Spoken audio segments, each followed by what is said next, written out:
bi lan la rek muy wàllu batalo Joola waaw gis nañ suñu yenn suñu politiciens yi ñu ko doyadalee quoi te tamit loolu dekkoon na tiis boo xam ne tiis bu metti la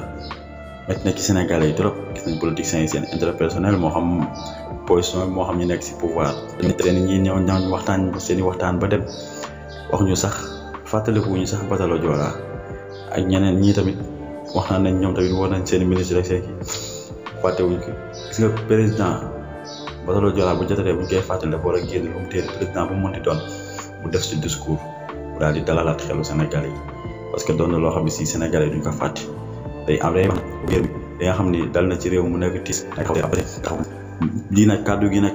nekk si waaw maire Ziguinchor lu mu taxawoon ak problème